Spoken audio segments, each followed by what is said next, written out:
উপদেষ্টা পরিষদে মুস্তফা সরোয়ার ফারুকী এবং শেখ বশির উদ্দিনকে কার পরামর্শে কি বিবেচনায় নেওয়া হয়েছে অন্তর্বর্তী সরকারে তা স্পষ্ট করতে বলেছেন নাগরিক ঐক্যের সভাপতি মাহমুদুর রহমান মান্না। চাপিয়ে না দিয়ে রাজনৈতিক দলগুলোর সঙ্গে আলোচনা করে রাষ্ট্র সংস্কারের তাগিদ দিয়েছেন তিনি।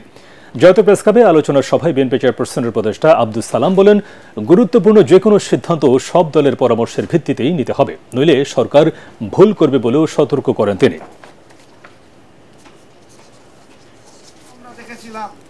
সালামের বক্তৃতা তো শুনলাম, কিন্তু দাদার বক্তৃতা সংগ্রামীর সাথে এবং বিএনপি যখন বলে যে আপনি মনে হয় ক্ষমতায় দীর্ঘদিন থাকার জন্য চেষ্টা করছেন, মনে মনে ফিকির করছেন, তো সরকার তো ডাকতে পারে বিএনপি নেতাকে, কেন এরকম বললেন, আমি তো এরকম নই, আমি এরকম ভাবছি ইত্যাদি। তাদের মধ্যে মতের আদান প্রদান হতে পারে, আমাদের সাথে হতে পারে। সরকার কারোর সাথে কথা না বলে যদি মনে করেন একা চাপিয়ে দেবেন, আমি কিন্তু কোনো থ্রেট করছি না, আমি বলছি ইতিহাস বলে ওইটা পারবেন না। ইতিহাস বলে মানুষ ঠিকই দাঁড়াবে ওই সময়।